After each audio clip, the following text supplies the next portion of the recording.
अब हम उदाहरण नंबर जो 9 है उसको सॉल्व करने जा रहे हैं। तो देखो उसको किस तरह से करना है।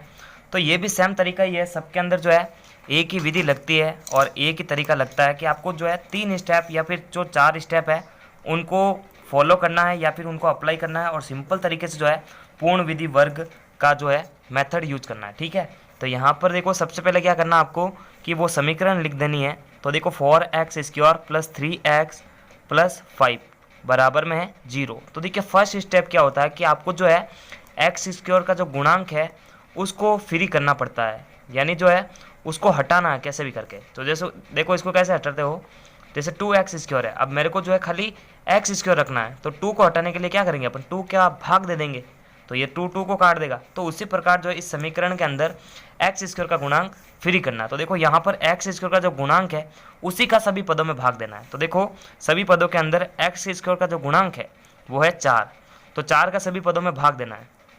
तो लिखते हैं अपन x² के गुणांक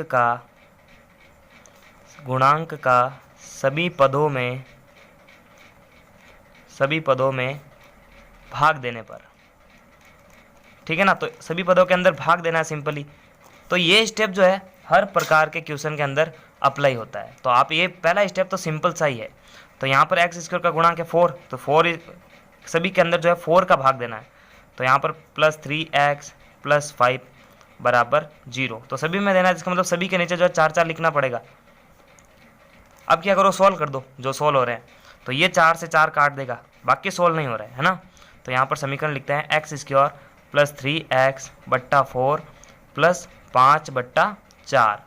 सेकेंड वाला स्टेप है कि जो x का गुणांक है, देखो ध्यान रखना, x का गुणांक, सेकेंड स्टेप x का गुणांक, फिर उसका आधा और फिर आधे का जो है वर्ग, एक बार जोड़ना है और एक बार घटाना है। ठीक है, देखो इसको समझना, वापस इन जो सिग्नल को है उनको आपको समझना पड़ेगा। x का गुणांक, ये रहा x का गुणांक कितना है, 3/4 है। 3/4 जो है x का गुणांक है। x के गुणांक का आधा, इसका मतलब देखो इसका आधा मतलब 1/2 से गुणा करते हैं अपन, कोई चीज़ आधी होती तो देखो 3 एकम 3 और 4 दूनी 8। आधे का वर्ग, तो आधे का वर्ग मतलब 3/8 जो आधा आया है उसका वर्ग, एक बार जोड़ देना है और एक बार घटा देना है।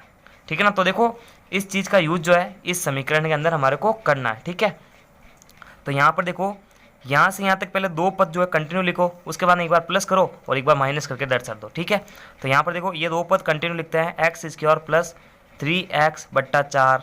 अब जो एक बार जोड़ना है एक बार घटाना है, तो पहले जो इसको जोड़ देते हैं, तो प्लस 3/8 इसका वर्ग, एक बार माइनस कर देते हैं तो वापस यही राशि आएगी, लेकिन अब की बार चिन्ह जो है माइनस का आ गया इसकी और अब जो है पीछे वाला पद लिख दो, 5/4 बराबर 0।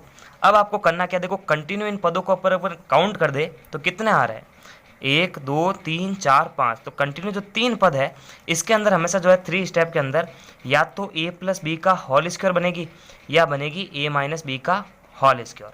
तो फिलहाल जो है यहाँ से यहाँ तक तो सभी प्लस है, तो ये a प्लस बी का होल स्क्वायर जैसा रूप देना है। तो x² मतलब x प्लस ये 3/8 इसका होल स्क्वायर। ठीक है ना, इसको सॉल्व करके देख लो, यही चीज़ आएगी, माइनस 3/8 इसका स्क्वायर प्लस 5/4 बराबर में 0। अब देखो जब सबसमीका बन चुकी है तो ये जो 2 पद पीछे बचते हैं ना, ये उधर पक्षांतर कर देना है। ठीक है ना, तो पक्षांतरण से मैं लिख देता हूँ एक बार, पक्षांतरण से। तो यहाँ पर अपने को क्या करना है, इस साइड तो ये रखना है, उधर वो भेज देना है।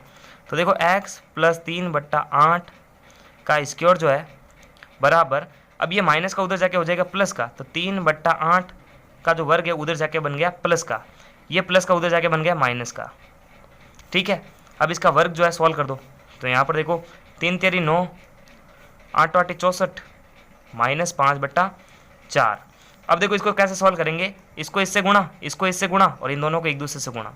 ठीक है, तो यहाँ पर देखो यहाँ पर क्या चल रहा है, x प्लस 3/8 इसका स्क्वायर बराबर, अब देखो इसको इससे गुणा, तो देखो 9 चौक तो हो जाता है 36 माइनस, अब देखो 5 × 64, तो मैं एक बार इंटू कर देता हूँ, क्या होगा, देखो 5 चौक 20, 5 छंग 30 और 2 32, तो 320। अब जो 64 × 4, तो देखो 4 चौक 16, एक हासिल यहाँ पर लग गया, 4 छंग 24 और 1 25, तो 256।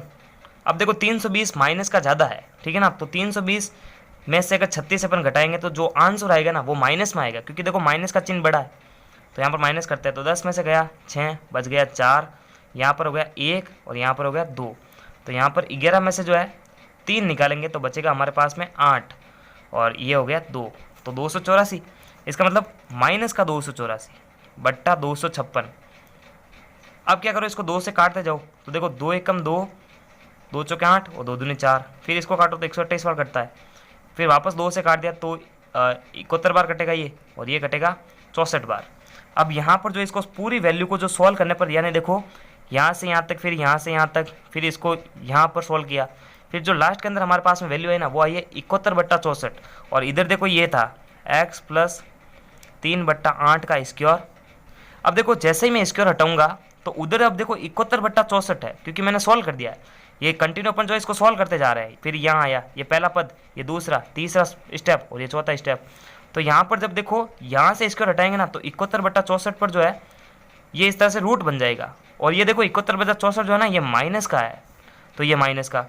अब देखो इसको आगे सॉल्व करने से पहले अपन जो है समझ जाता है, जैसे चलो इसको आगे थोड़ा सा सॉल्व करते हैं, -71 या फिर जो है इसको ऐसे लिखो √71। इसको तो सॉल्व कर सकते हैं ना, इसका रूट क्या आएगा 8 आएगा। अब देखो इसका आगे सॉल्व नहीं करता है, कारण इसका क्या है कि यहाँ पर माइनस आ चुका है, और जो वास्तविक मूल होता है वो कभी माइनस के अंदर नहीं होता है। तो यहाँ पर अपन छोटी सी लाइन लिखेंगे, x का मान कभी भी ऋणात्मक नहीं हो सकता, कभी भी ऋणात्मक नहीं हो सकता, ऋणात्मक नहीं हो सकता, अतः दिए गए समीकरण के वास्तविक मूल नहीं है। तो ऋणात्मक नहीं हो सकता, अतः, है ना, कभी भी ऋणात्मक नहीं होता, अतः दिए गए समीकरण के वास्तविक मूल नहीं है, ठीक है ना, वास्तविक मूल नहीं है। ये छोटी सी लाइन लिखनी है जब नेगेटिव मान आ जाए। तो नमस्कार, थैंक्स फॉर वॉचिंग, और पूरे चैप्टर की प्लेलिस्ट की लिंक आपको वीडियो के डिस्क्रिप्शन बॉक्स में मिलेगी, वहाँ जाके आप बैक टू बैक सारे वीडियोस देख सकते हैं। तब तक के लिए लाइक, सब्सक्राइब और शेयर करें। नमस्कार। और देखो अगर आप जो है ना इसको यहाँ पे लाके भी छोड़ देते ना तो भी हम अपन जो है समझ जाते हैं कि यहाँ पर नेगेटिव मान आएगा, और नेगेटिव मान कभी भी मूल नहीं हो सकता।